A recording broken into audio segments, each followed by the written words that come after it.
According to a report by the National Registry of Exonerations, official misconduct is at the root of more than half of all exoneration cases.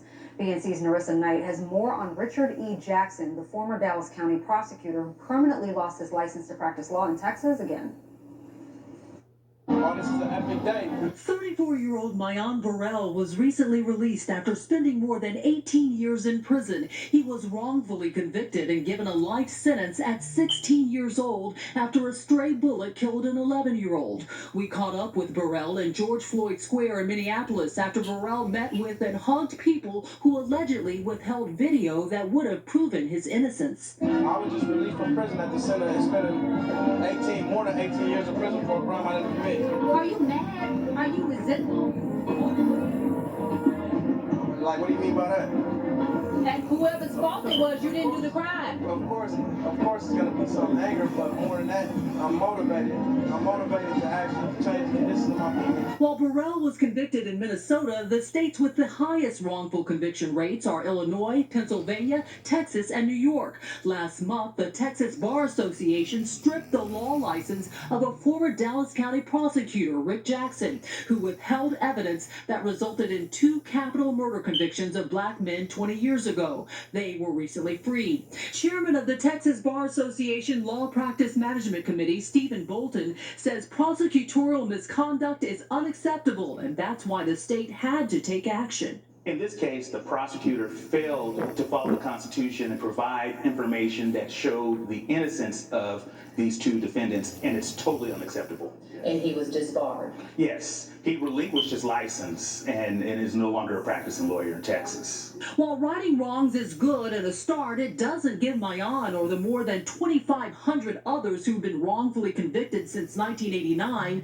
their years and lives with loved ones back. So I'm doing everything in my power to channel the energy that I have and the pain from the deprivation, from the trauma, channel it to actually push for change with my people, you know what I mean? Take them up out of the oppressed state.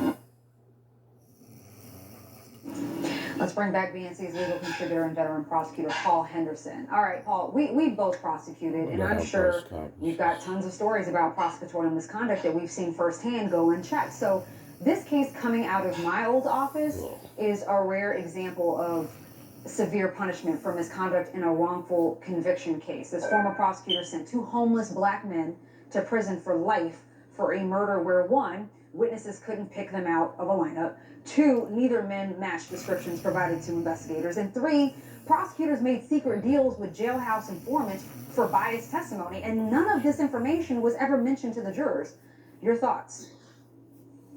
Well, I'm glad that you framed it with this is a rare type of repercussion, because it is. And when you see the numbers, where you see the number of folks that were wrongfully charged and served terms, it's a reminder for all of us that when we're talking about reforms, we can't just focus on police. We have to look at the entire spectrum, especially the race disparate spectrum in the criminal justice system. What you're alluding to and why this is so rare, we've been having conversations in the past about qualified immunity, but for prosecutors, there's an absolute immunity. And that's why seeing repercussions like this is so rare. Absolute immunity was created in 1976 from the Supreme Court. And essentially what it means is that prosecutors cannot be sued for misconduct related to their advocacy in court. And that includes information where they falsified evidence or they haven't turned over exculpatory evidence. And the only repercussion, and this is the repercussion that we are seeing, where we're seeing action, is the lane evolving where they're held accountable within the profession. So there's disbarment. And the counter to that from policing is if we have some sort of post-certification where we're evaluating the very profession, where people are allowed to engage in the profession after they've engaged in misconduct.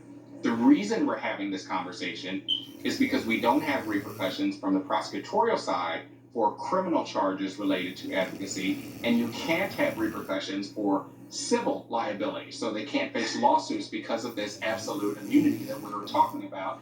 And this is before we start having the more complicated conversations about proactive intent and proactive actions from prosecutions to re-examine and look at things like retesting DNA or looking at revamped fingerprint knowledge that has become available using technology to reevaluate old cases to determine whether.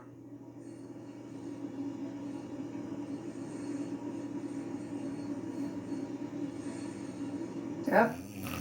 I think we lost Paul. I think he muted us for a second. All right. Well, I'm being told he's back. Hey, Paul. Yeah. Sorry, I don't know what That is on mute. Yeah. All right. What were you saying? Sorry.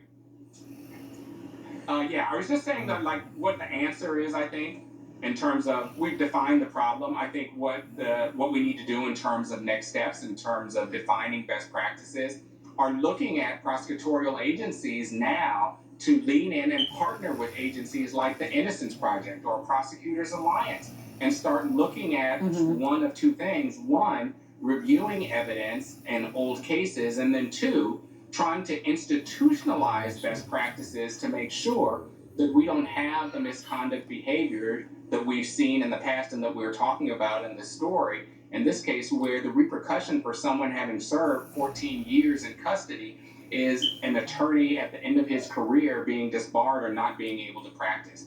We have to look at our agencies, and as a prosecutor, this seems like our call to action, now that we're aware that these things are taking place, on what to do moving forward to build out best practices to ensure that there's safety, specifically for communities of color that have race disparate outcomes from prosecution. And that's, again, those are just facts and statistics that we don't get to argue with. They exist. Now the question remains, what do we do and where do we go from here? Yeah, because I mean, you just laid it out, right? Qualified immunity for so long, people couldn't understand how that protected police officers, and now you laid out what absolute immunity does for judges and prosecutors.